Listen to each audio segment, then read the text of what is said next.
an American where at least I know I'm free. And I won't forget the men who died, who gave that right to me, and I gladly stand up. Welcome, Chad Slotta, to Harnett County's YouTube channel. I appreciate you making the time to do this interview. I know that you're really busy going around the district and talking to folks, so really appreciate your time. You got it, Jesse. Thanks. It's great to be with you. As we get started, I'd love if you could talk to the district about yourself and let us know about who you are and why you're seeking this position in Congress. Absolutely. Yeah, so I'm a father of three. Been married 24 years. We have three teenagers here in the Wake County Public Schools. The 17, 15, and 13. Actually, we're pretty excited. Our oldest is going to be headed off to NC State in the fall, so we're very excited about that. She'll be staying close to home. And Jesse, I've been telling this story everywhere I go. It's a story about one of my kids that really answers the question why I'm running for Congress. Earlier this year, our daughter, middle daughter, who's a freshman in high school serving in the ROTC program at Cary High, texted us a picture of something that she wrote in her notebook. It was third period class, very upset. And what she had written was this. She said, 1 out of 20 people in my third period class stood for the Pledge of Allegiance. And then she wrote, I was the only one. So why am I running for Congress? I'm running for Congress to stand with my daughter. And I'm running to stand for my children's future and for the future of every American in what I really believe is a battle for the soul of our country. I spent the first 20 years of my career as a pastor, the last 7, the senior pastor of a church that we planted in southern Wake County, where we live now here in Cary. In 2017, I stepped up to serve as the CEO of our family's small business.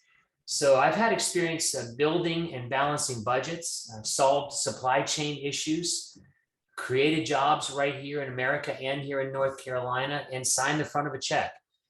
And now I'm stepping up to serve the people of our district, serve the people of North Carolina. I want to restore wisdom, sanity, civility back to government. And I'm running to realign America with the Judeo-Christian values, the constitutional conservative principles, and the America First policies that made America great. And like so many across our district, Jesse, I'm very concerned about the direction that our nation is headed. We have people for whom politics has become their religion. Government, not God, is their savior. We have unelected bureaucrats telling parents what they're permitted and not permitted to teach in the class, what they're going to learn, and parents' involvement in their kids' education. We have inflation at historical highs, gas prices and food prices.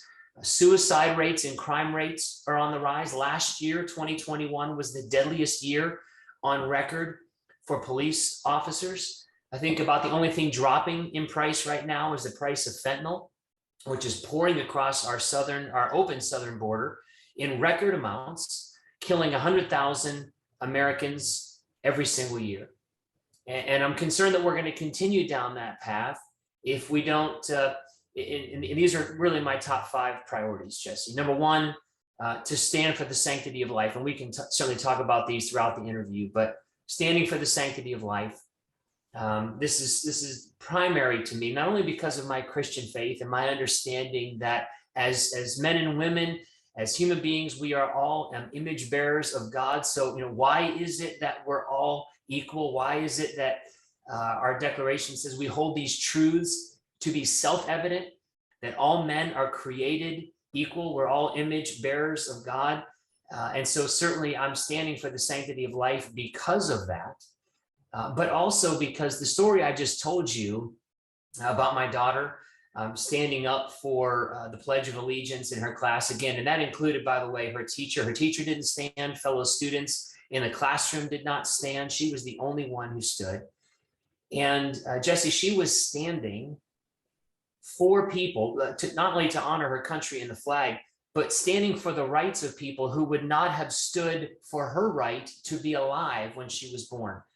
The girl I was telling you about was born at 1 pound, 6 ounces. She was only 24 weeks gestational age when she was born, had every complication you could have. She spent the first 115 days of her life in the NICU, the first 100 days on oxygen. She came home on oxygen and on a feeding tube, actually. Actually had at one point what they said was a grade 4 brain hemorrhage that the doctors told us at 2 weeks would have left her with cerebral palsy and almost no quality of life. And then at 6 weeks, when we came back for a follow-up scan, the doctors told us that they couldn't find, actually what they said was, well, we think we misread the first scan because we can't find that brain hemorrhage. And what we experienced was a genuine miracle. God healed our daughter.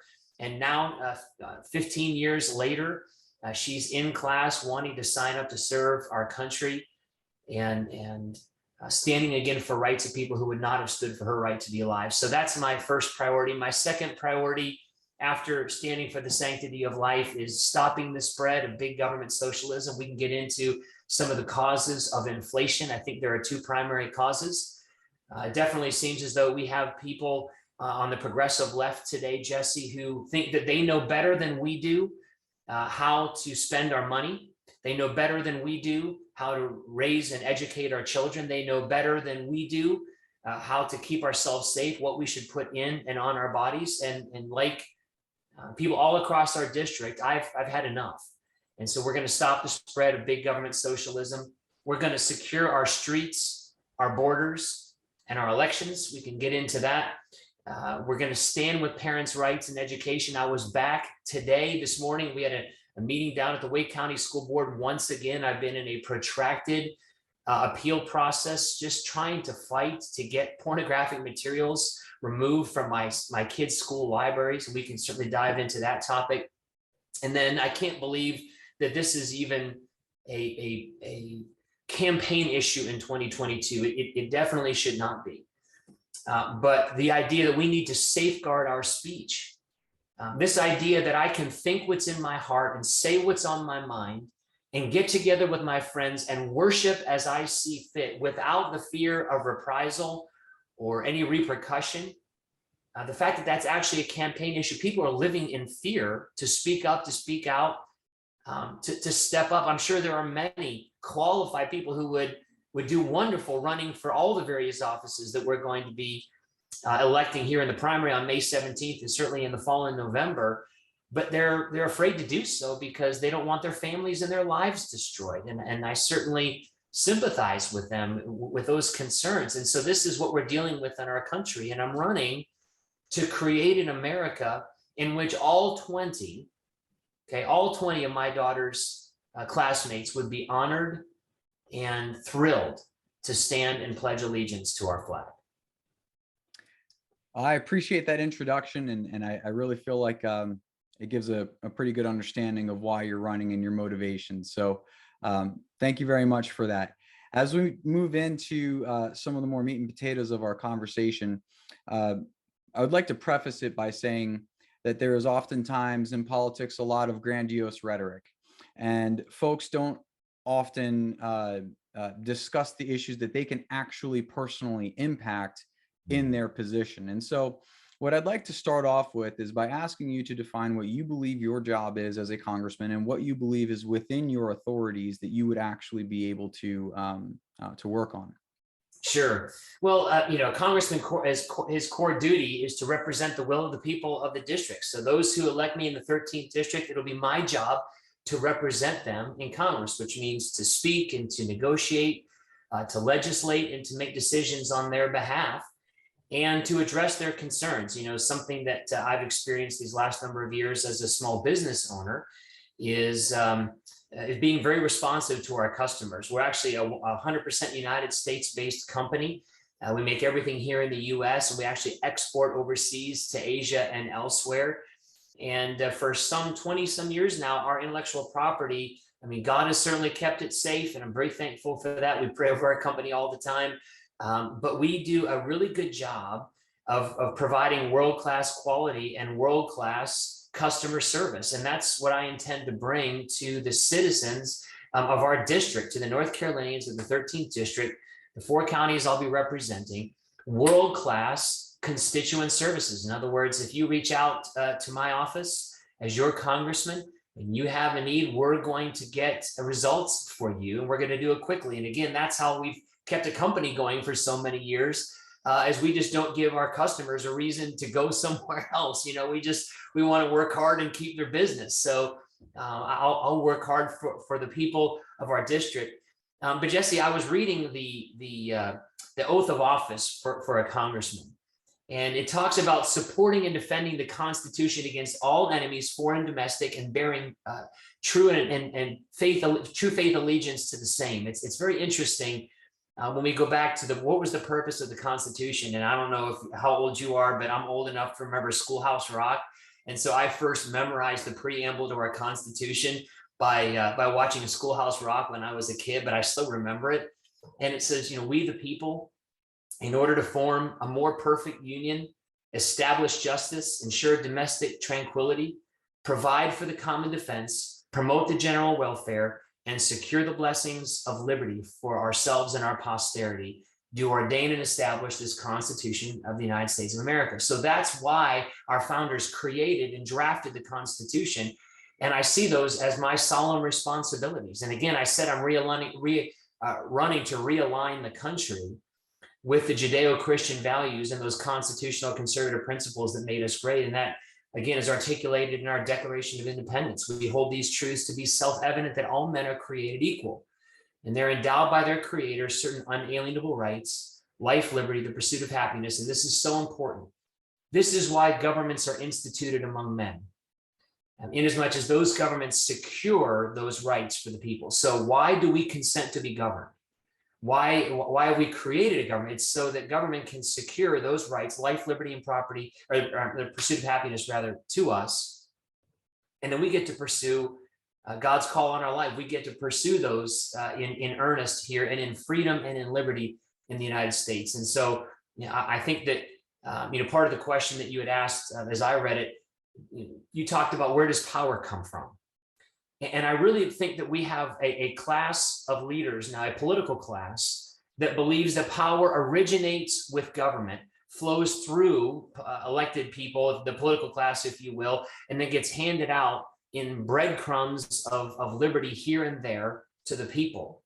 But I just articulated to you again what our Declaration says. And so we know that all authority stems from Almighty God, flows through us as His created sons and daughters. And then again, we consent to be governed. So that's where power comes from. And in our self-governing system, that's where power resides. It resides with the people. We decide who represents us. We decide the laws that we want enforced. We decide how we want our society to function. And it's about doing right by the people at home, not by propping up someone's ego. And I think that's why Tammy Fitzgerald and the NC Values Coalition have endorsed me. Former Speaker Pro Tem Skip Stam, who's just a huge champion in the legislature in North Carolina, has come out to endorse me as well. Former Apex Mayor Lance Olive came out, a very popular mayor, came out and endorsed me. So the folks who are local, who know me, who know my background, know where I've come from, and know that this is my understanding of the role, have come out to support me. And I'm honored to have their support, and I will be very honored to represent the people of the 13th in the United States Congress. As going back to something that you said earlier at the beginning, you mentioned about how we're in a battle for this country. So one of the questions that I'd like to ask you about, because, you know, obviously the issues are things that we hear a lot. And I would say that the vast majority of Republicans will probably all agree with you, and independents, and even Democrats will all agree on those issues. Sure. But in the context of we're in a battle for the soul of our country, I'd like to get your take on what it means to be a fighter, because we often hear that type of language, but then what we see from those that we've elected in the past is consistently compromising, because we would rather compromise than deal with a conflict. So using 1 Timothy 1:7 as a backdrop, and you being a pastor, I'm sure I don't need to quote that to you. So, but using that as a backdrop, I'm curious as to what your take is as a pastor, as a man of faith, on how you fight a battle with dignity, with respect, but also without compromising your standards. Sure, it's a great question. I love that. And I'll answer it in a number of ways. First of all, I would say, who's my example for what it means to stand up, to speak truth to power, to stand up for others, to fight, and even to lay yourself down, to lay your life down on behalf of others. And you have to look no further than Jesus Christ. We see so many times in the life of Jesus how he's compassionate with those. As a matter of fact, with those who were found in sin, he was the most compassionate, right? So those who are struggling, those who were dealing with challenges in their life, he was very patient and forgiving and reaching out to them. And that's really what separates, incidentally, Christianity from every other religion on the earth. That's another discussion, but it's Jesus's desire to reach out. And so I think, that desire to understand and to hear from those who are hurting and in need is a huge part of building compassion. And that has to be part of our character. But then we see in Christ this courage and this mettle, this backbone of steel to stand up to, especially those who were the Pharisees, those who were religious in a false way and were abusing their power and trying, political power and religious power, right, to harm others. And so the first way I answer your question is by saying that Jesus is my example, and I'm not going to say that I'm like Jesus all the time. I'm trying. I am a work in progress. I'm glad to say that I'm not where I was, but I'm not where I want to be yet, and God's working on me every single day, and I'm thankful for that. But He's my example. And I'll say this too, I spent a lot of years pastoring. While I was pastoring, I earned an MBA and a master's of management. So I've had a lot of educational background, but then just in 2020, graduated with a doctorate of Christian ministry. And my dissertation, Jesse, was in conflict resolution, believe it or not. So it's interesting that you bring that up, because I created a conflict resolution training program to help pastors in particular and other congregational leaders, rather than avoid conflict, engage. And so you mentioned that some folks don't want to step up to that conflict, and there's a way to approach, and there's a reason that we approach others in conflict. Now there are some, and this is where discernment and wisdom comes in. There are some who really aren't interested in any kind of resolution. They just want to fight for the sake of fighting. And with those folks, you may not be able to accomplish anything. And hopefully I'll continue to be discerning in those areas. But for those with whom I can work, and they really do want to work on the problems that face the people of our district and our state and our nation, I believe I've developed those skills to do that. And again, that's from listening to folks and working with them as a pastor, starting a church from scratch, running a small business, working with counterparts internationally on negotiations, putting our teams together here in the United States. So I've worked with folks in a lot of different places and heard those stories, and I think it equips me well. I appreciate that. And again, right now we're just trying to get clarity on who you are and stuff. And when I Sure. hear candor from our candidates, it's very much appreciated when you get to feel like, hey, this person's not hiding something from me. So with that said, I'd like to transition now into some of the issues, the top 5 that you had discussed, and starting with life, the sanctity of life. I'd like to put a little bit of a context out, which is that we're at a point now where even very, very vocal atheists that are anti-church are coming out and saying things like, the number one issue we face is not global climate change. It is actually the birth rate. We are below sustainable levels. And I'm wondering if you can tie in, or if you believe that there is a tie-in between what we're seeing with these low birth rates, what we're seeing with the loss of the sanctity of life, and a sense of hopelessness that our country is having. Gosh, that's a great question. It's very, and I'm glad that you asked it in the sense that, these are the macro questions that we don't hear talked about by our politicians very much. And birth rate is really one of them. What are the causes of our low birth rate? I think there are probably a number of them. I don't know that it's, if we even have the time to get into all of them today, whether it's, if you just look at the suicide rate in our country. You have to ask yourself, and as a matter of fact, what is the number one killer of people, of men, I believe it is, for sure, 18 to 45, and it's drugs in the United States right now. It's fentanyl use. So why did alcoholism skyrocket during the pandemic? Why did drug use skyrocket during the pandemic? Why is suicide rates and mental illness on the rise? Some people might say that it's the 24-hour news cycle and social media and the anxiety and stress that big tech, in terms of living our lives on a screen, has brought to our country. Certainly, it's brought a lot of blessing, but there's certainly some challenge there.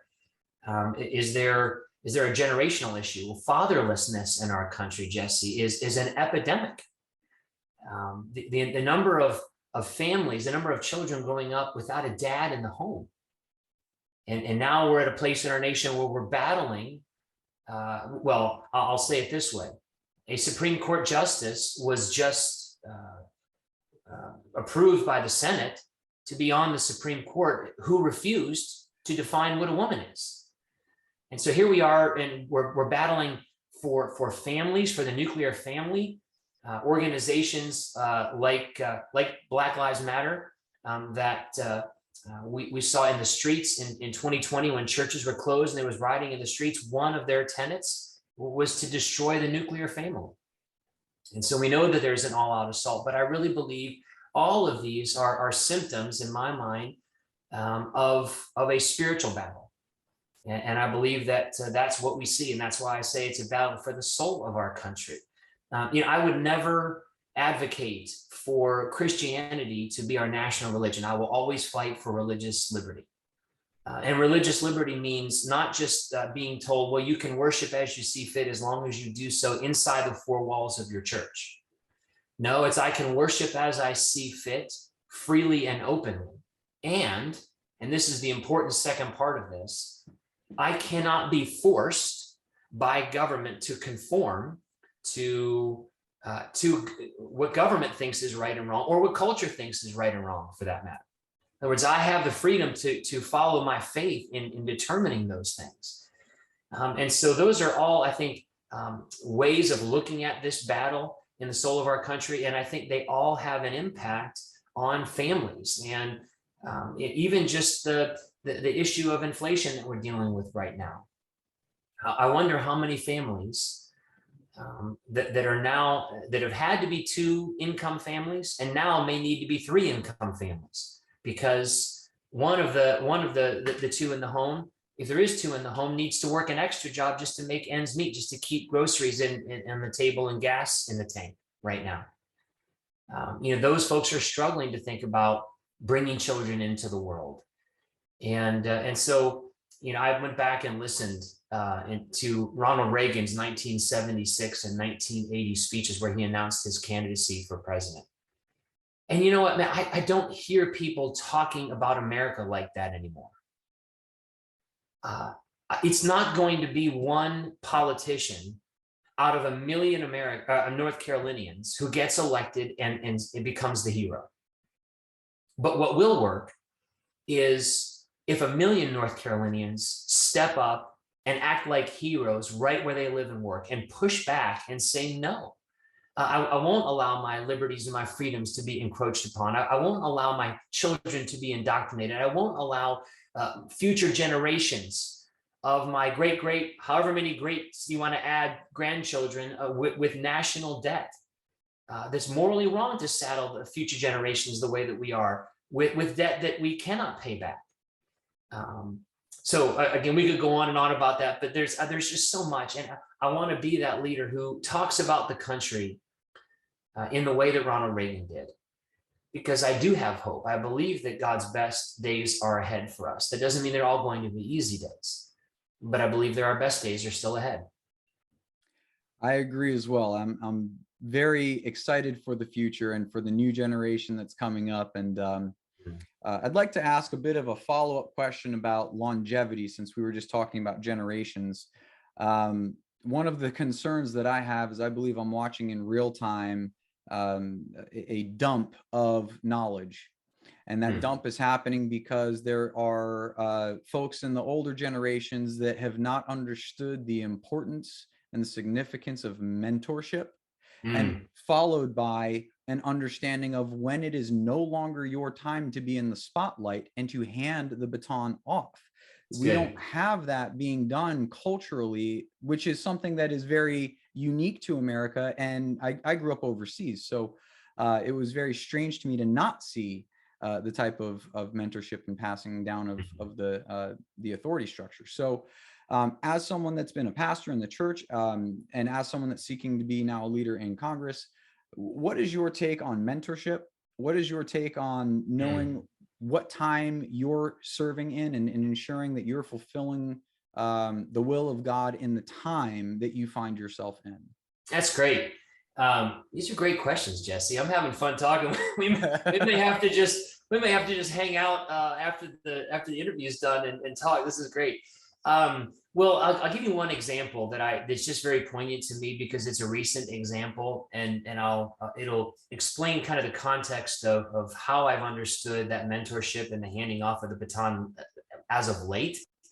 And then I'll go back and I'll certainly discuss, as you asked, about pastoral transitions and things of that nature. But when my dad was diagnosed with cancer back in 2016, the same way that I knew that God had called me into pastoral ministry at 21 years old, I knew that he was directing me to step up and to carry on the legacy of business that my dad had built. I don't have brothers and sisters.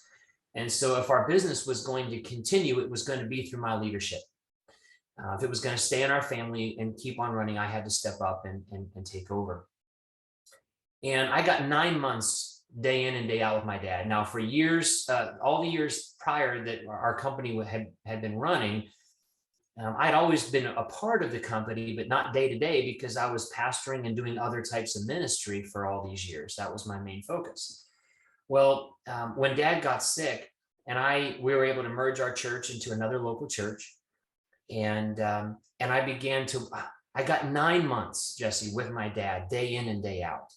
And the way that it started is that, he had a goal. He said, I'm going to transfer all of my relationships and all of my knowledge and all of my authority to you as quickly and as intentionally as I can. Now, he didn't say that to me, but that's what he started to do. And so, for example, he would get an email from overseas, some problem or whatever it was. And he would write the email, and then he would explain the problem and the solution to me, and then have me sign it and then send it off. And he was doing a number of things. He was teaching me the problem, teaching me about the solutions, and then transferring authority to me by letting me be the one to respond. And so there's all these different facets that he began. And pretty soon I was writing the emails and just asking him to check on them, And so there's this process, right? Actually, I think that Ray Kroc first started it. I want to say that it was one of the founder of McDonald's that first started. I flip I flip burgers while you watch. We flip burgers together. You flip burgers while I watch, and then you teach someone else to flip burgers. There's this mentorship process, right? That you go through, and that's what my dad did for me. And had he not, and it was interesting because he said, it feels like we've had some of the most problems that we've had, like in the 9 months I worked with them, it was more problems. He's like, in so many years in the past. Yeah. And it wasn't that we were doing anything wrong. Things were just coming up. But the blessing of that was, even walking through problems together, I got to learn how to solve problems because he brought me in. And so I think there is a lot of that fear to bring people in. And I wish we saw this more with our political leaders. People who are willing to bring others along and help them to understand the institutional knowledge that's necessary, not how to be a politician. Please don't mishear what I'm saying. Not training, training the next generation of swamp dwellers, right? That's not what I'm talking about. And incidentally, I really believe that when we talk about the DC swamp, it's not even the folks that are being elected every 2, 6 years, 4 years, whatever it may be. It's the folks, and it's not even the people that they appoint or the people that they hire. It's the bureaucrats that have now been in these positions for decades, some of them, and they don't get voted out. And so there is a need for that transition, and there's a need for that mentorship. But there's also a lot of institutional knowledge that, again, my dad was able to transfer to me. And then he said, hey, I want you to run the company the way you run. And that takes a person of character. It takes a person that's not insecure to say, I'm gonna bring you along, and I'm gonna teach you, and then And this is what's, I understand that not everyone in our district is a Christian, of course, right? So not everyone may understand what I'm saying from the same perspective that I do, but I think the principles are there. And the perspective is, there's a discernment process. There's a calling, where am I supposed to be and when is my time through? And, as an imperfect human being, I'm not going to sit here and say that ego and ambition aren't temptations for me or won't get in the way. I'm surely going to try not to. I'm going to surround myself in Washington. I've already started to seek out as many high quality relationships as I possibly can.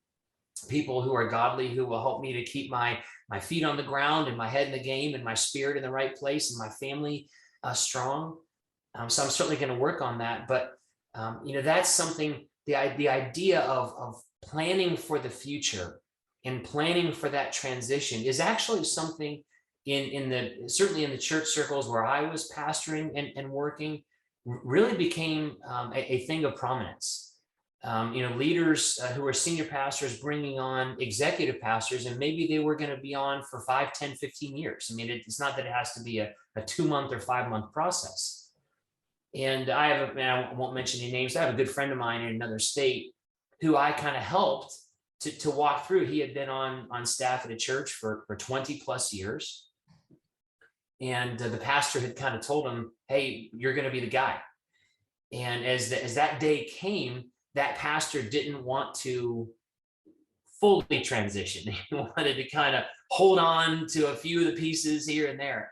And, my counsel to my friend was that, that's not going to be healthy for the people, for you or for him.